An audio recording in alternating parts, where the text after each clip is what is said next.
Today's video is going to be my annual favorite music of the year video. I didn't want to do like a top 10 really anything because, to be honest, I've listened to very few different music this year. I have, rather than like listen to a bunch of different things, I've listened to a few things a lot. Some of this will be very obvious to you because I talk about things every month and every video. I mention songs of the day. First actually being the new Biffy record, The Myth of Happily Ever After. And it just came out like a month ago and I have blasted Hunger in Your Haunt so many times and Unknown Male and probably some of my other favorites ones on the record. I do love Slurpee Slurpee Sleep Sleep, which is just a ridiculous title. Denier is another fantastic one I've listened to a bunch of times, as well as Separate Visions. And I've kind of been like keeping track of the comments and I've been seeing people comment on these songs because I'm not a longtime Biffy fan, so I don't really have the same kind of context that a lot of people do. And people are like, oh my god, old school Biffy is back. And I don't necessarily have that context, but I really like where they're going with this record. I really enjoy it. It reminds me a little bit of like old school Editors, which was like one of my favorite. I mean, I still love them, but like back in the day, they were like one of my faves. I saw them almost exactly 12 years ago. It'll be like, I think it's February when I saw them. I don't remember, but this new Biffy record is very, very good. And it just makes me want to see them live even more. And I've never seen them live. Every time I watch their live shows on YouTube, I'm just like, I want to go to there. I want to go to there. Not only because it looks like the crowd is having so much fun, but like the band looks like they have so much fun. And also I feel like photographing them would be very fun and entertaining because they don't wear shirts and they're pretty. So, you know, it's a win-win, okay? Bands from the UK don't tour here very regularly. And when they do, they're like huge crossover artists like Arctic Monkeys and stuff. I'm just like, can we please just make it easier for people to tour across country lines? Please? Like, so many of my favorite bands are not from here, and it's very frustrating. So yeah, the new Biffy record, The Myth of the Happily Ever After, is so good, and I was surprised that they already had a new record out because they came out with the last one, like, last year. And when I saw they had new songs, I was like, oh, is this just a new single from the... No, it's a new record. So they came out with 2 records 2 years in a row, and I'm not mad about it. I am happy about it. New Biffy music, right as I'm becoming a fan? Hell yes. So, big fan. Love them. Next. This album came out actually in 2020, but I didn't find it until this year, and that is Smile by Eve. Eve being the Japanese Vocaloid performer, not the American rapper. I found Eve because of music that I will talk about shortly, but I don't know if there's a single one album that I've listened to more. No, there's like maybe 2 other albums that I've listened to more than this one. This has been such a good soundtrack for me driving home. I like louder music in the morning, but for in the evening when I'm just trying to like come down from my workday, oh my god, like this record is so good. The music videos are also phenomenal. Like the music videos are top tier level animation. I love it. I don't know what the hell he's saying the whole time because I do not speak Japanese well enough to understand it because he sings very quickly. Like I don't understand it, but just the music itself, his voice is really good too. And just like the visuals mixed with the music is so good. It's like electronic, but it's kind of dream poppy. It's dream pop, electronic. There's a lot of, it's very complex too, like a lot of complex melodic elements. I am a big fan. It's very dreamy music, very dreamy. And probably my favorites off of Smile are Heart Forecast, Leo. I love Leo. Doublet, which is like the intro song, is super cool. And then Raison d'etre is also really good. Forgive me if I'm pronouncing things wrong. Oh, and then Mellow. The whole thing is great. Like, the whole thing is great. It has elements of, like, lo-fi study music, but more complicated and, like, prettier. You know? I don't know. My taste this year has been all over the board. Honestly, my Spotify Wrapped was fucking wild. Well, actually, no. My Spotify Wrapped was very singular because I only listen to Spotify a little bit. I mostly listen to music on YouTube. I don't use Spotify very often because I pay for YouTube Premium. I don't pay for Spotify. So, yeah. Smile by Eve. Came out in 2020, but I have been blasting it this year. And I wish it was easier to get your hands on physical albums from international artists. Holy shit. Really do. Really do. It's very difficult to get your hands on that stuff. Anyway, next, We Are Scientists, Huffy. I have that record. It's sitting on over here on a shelf. I love that band. They're my favorite band in the whole wide world. I love them. I've traveled to San Francisco to see them. If you want to hear that story, it's in a video. I can't wait for them to go on tour. I cannot wait for them to come to Seattle because I have not seen them since, was it 2018? I think the last time. It might have been 2018. I feel like I've seen them once since 2016, but they're my favorite dudes.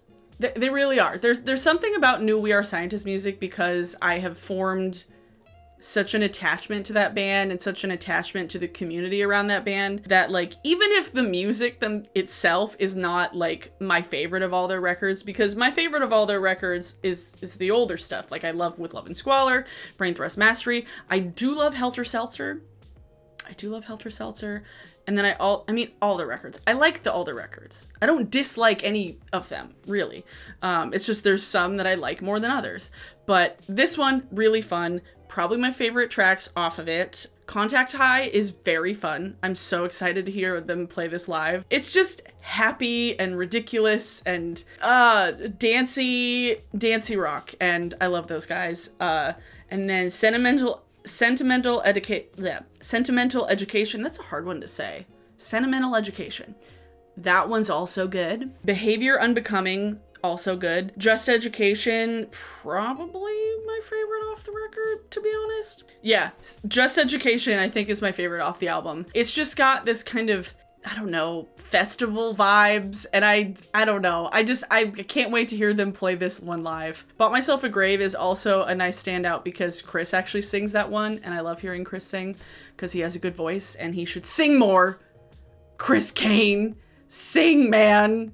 Keith isn't the only one. Keith 1 is not the only one who sings well in that band. There's 2 Keiths in that band. Out of 3 band members, 2 of them are named Keith. Riddle me this. I don't know. But I love Huffy, and I bought it on vinyl, and I can't wait to see them play it live. And I will love that band until the end of time. I really will. Like, whenever there's new We Are Scientists music out, I just get so giddy. So giddy.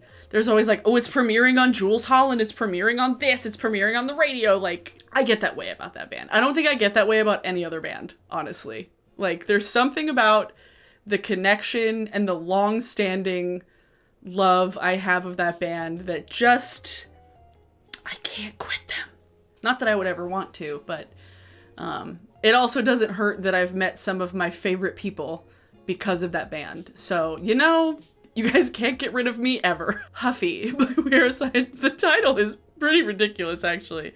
Although I don't think any record will be as ridiculous as one titled Barbara. The least Googleable album ever. Well, there's only one album title that I think is less Googleable, and that is Self-Titled. Which brings me to my next one. Self-Titled from Scion. This one is slightly more Googleable because it's a new project from Howard Jones, formerly of Killswitch Engage, Jared Dines of YouTube. He makes YouTube videos about music, and he's actually from around here, so that's cool. I talked about this recently. I talked about this in a video, and I listened to the entire thing multiple times, and I am kind of obsessed with it. Like, I love it. You know how I said earlier that Smile from Eve is my favorite music to wind down to after work? This has been my favorite to listen to on the way to work because it is so hype and so loud and intense and like the right kind of just wake me up kind of music. Like, this kind of fits more into what I was probably listening to like way earlier in the year and at the end of last year, but I'm glad that they put it out now because it kind of just rekindled my affinity and my recent affinity and love for the harder stuff like metal and like hardcore stuff. Next. That is the new Typhoon album, Sympathetic Magic, which came out this year. And this one was like a surprise release. They were like, hey, we got new music. Ha! They like pre-released it. They put it out for pre-order like months in advance. I don't remember when it was. It was like during the spring. And they released the record, like actually sent out the album in like September, I think. I love this. This is one of the only albums that's actually registered on Spotify for my listening. Because my second category of music is Stomp and Holler, which I wouldn't even call this. When I think of Stomp and Holler, I I think of like the Lumineers, or like Mumford & Sons. Like, I don't think of Typhoon as Stomp and Holler. I don't know. But Sympathetic Magic is kind of perfect. It definitely, I haven't played it nearly as much as the last two records, but again, I think that also kind of is attributed to the fact that I've gotten into a lot more genres this year and a lot louder stuff and a lot more hype stuff. So this has been a little bit softer for me. So, but I still love it. Don't get me wrong. I love Typhoon, and I will, again, love that band until the end of time. And they also will have a special place in my heart forever because their album White Lighter is one of those that, had a much larger impact on my like life and mental health than many records. I might have talked about this in a video before, I don't know, but this new record from Typhoon has been a joy to listen to this year, and it's also a very pretty vinyl, which is also lovely. I like buying vinyls. If I buy something on vinyl, it's going to be a favorite. End of story. It's gonna be there, okay? And this album is so good. Welcome to the Endgame is great. Masochist Ball is great. Typhoon, Sympathetic Magic, one of my faves. Okay, now let's get to the obvious ones. All of Bo Burnham's Inside, the songs. It was kind of funny how when everybody's Spotify Wrapped were coming out and like just Bo Burnham like was trending because everybody was like, oh wow, we were all listening to Bo Burnham. Are we okay? No, we're not. Like, collectively not okay. If my Spotify Wrapped was accurate, this would be up there because realistically, the song I listened to the most this year was either an anime theme song or All Eyes on Me. I really wish there was like a YouTube Wrapped that showed which things you watched multiple times, but I don't think that's ever gonna happen, and it would probably be very embarrassing. It'd be like, you watched this ASMR video how many times? It's like, yeah, it's the only one that helps me get to sleep, come on. But Inside, Bo has kind of moved past making music that is like jokey and also good to just being good. That funny feeling, fucking awesome. All Eyes on Me, I wept. Sexting is surprisingly funny and good. Comedy, a bop. 30, turning 30, I love that one so much. White Woman's Instagram, fucking accurate, okay? He roasted all of us, and I loved it. But All Eyes on Me specifically might have been my most played track of the year, to be honest, because when we were watching that special for the first time, that hit me like a ton of very, very heavy bricks, because it was so painfully relatable for what the last 2 years of my life have been. And kind of watching my peers and my friends, what their lives have been the last 2 years, like not being able to get out there and actually perform and do things. And a couple of months ago, venues were starting to open back up, and they were like, venues are still making sure people like wear their masks the entire time and are vaccinated, like they're checking for vaccines at the door. And a couple months ago, I got to go see my friends Ravenna Woods play, and it had been like 2 years since I'd seen them play. They played like the whole set almost, and then they're like, we're gonna do a cover. And I was like, you guys never do covers. And when they do covers, it's usually like a cover of The National or something. And I've talked to you guys about them before. Like, they're some of my best buddies. Like, love them as people and as a band. They started playing a cover of All Eyes on Me, and my jaw dropped. Because I had no idea they were going to do that. No clue. And it was like the first show I'd gotten to go to and like actually experience and be a part of and photograph since everything happened. And to have them play that song live, like my best buds play that song that had such an effect on me, fucking mindfuck. It was awesome. It was so cool. I went up to the guys afterwards and I was like, first of all, you should record that and release it because people will eat that shit up. Second of all, that was the song that fucking got me in the special. And then Chris was just like, me too. And I was like, and then we just geeked out about it for a minute. And it was so cool. It was so fucking cool. Oh my God. Full body just emotions. Full body emotions. Yeah, so Inside from Bo Burnham. The music has been fantastic. Next, now we just got a couple of anime soundtracks. I would talk about the Black Clover soundtracks, but like the Black Clover theme songs have just been what I've been listening to a ton. Not really the soundtracks, but like all the songs from Black Clover, like all the theme songs, have been collectively a playlist in my brain. If you looked at my Spotify Wrapped, it would only look like I listened to Typhoon and the Jujutsu Kaisen soundtrack. Because that's pretty much all I use Spotify for this year. And, you know, and I haven't even been watching Jujutsu Kaisen for that long. It was only a few months ago when I watched that fucking show. The amount of times I have listened to that damn soundtrack, the soundtrack and the score, like the theme song and the soundtrack. Not only is the theme song from Eve perfection, both of them are perfection, actually, but like the actual soundtrack of the show. Because there's so many shows, like there's a lot of anime that I've watched where like the theme song was fantastic and I wanted to listen to it over and over again, but like the score was just okay, or it wasn't necessarily like something I would choose to listen to outside of watching the show. For a show to be visually compelling and beautiful, the story to be interesting and very enthralling, the voice actors to be all fantastic, and the soundtrack to be like perfection, just my god, it's so good. It's so good. I've listened to Megumi's theme a ridiculous amount of time, the scariest a ridiculous amount of times, Hollow Purple, yes, Self-Embodiment of Perfection, so good. Remember the like actual soundtrack that was happening during that last fight with Nobara and Yuji, with like the punching and the, oh, so good. Black Flash, oh my god, that just the whole soundtrack is perfect. Like, it's so good. Oh, I'm obsessed with it, and I can't wait for the movie to come out. Holy shit, cannot wait for the movie to come out. I'm so excited.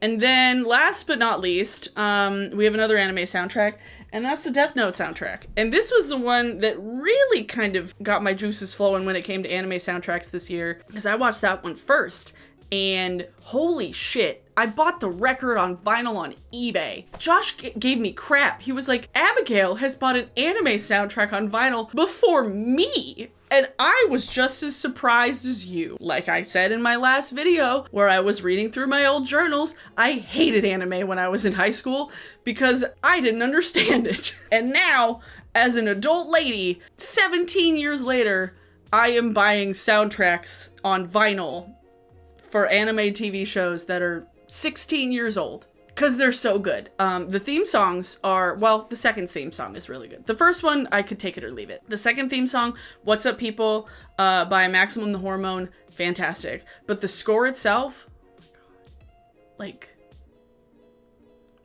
if you ever wanted to listen to like study music to make you feel very, very smart, listen to that. There's like elements, it's like very noir-y, instrumental post-rock. Oh, I love it. I love it so much. Something about it, the vibes, it's music that you would listen to either while writing a paper or reading a true crime novel while it is pouring rain outside. Yeah, that soundtrack, oh my god. The soundtrack and the theme song, What's Up People, like, and I'm collecting the manga now, so I'm gonna have it all. I'm gonna need a shelf eventually, just a straight up manga shelf. And I have some figures coming in the mail, so we've gone all the way down the rabbit hole, kids. Aren't you proud of me? Literally me half my life ago would have been like, huh? Because yeah, looking at my Spotify Wrapped, the top category was anime, and the number 5 category was anime soundtrack. And then I had Stomp and Holler, and then like some indie rock, I don't know. But yeah, that's been the music. My taste this year has been all over the map. But, you know, that's kind of what 2021 has been. Just all over the map. Just highs and lows, stresses, calms, peaks and valleys. It's all good, but God, it's been a year. Holy shit. You obviously don't have a song of the day because you have many songs of the day. So I will link things. There will be a plethora of links in the description down below. So please go listen to any of this if you are interested. Let me know in the comments what has been some of your favorite music of the year. If you have listened to any of this, or if there's any things that you think that I would like. I know I'm looking forward to some new albums from bands in the coming year. I know the Districts already have a new record coming out next year, and I was like, fuck, it's been that long. Like, their last record came out at the beginning of quarantine, and like now we have oh shit, like it's been that long. I hope you all are having a good day. I hope you are getting enough sleep, getting enough water. I hope you are staying hydrated. Please go drink some water. That would be please do that for me. If you would like to follow me elsewhere on Instagram, Twitter, or Twitch, Instagram and Twitter are both Abras07, and then Twitch is Abras without the 07. I play games there. Sometimes I put on makeup. Most of the time I play The Sims. Mwah. Happy Monday. Okay, see you guys in my next video. Bye!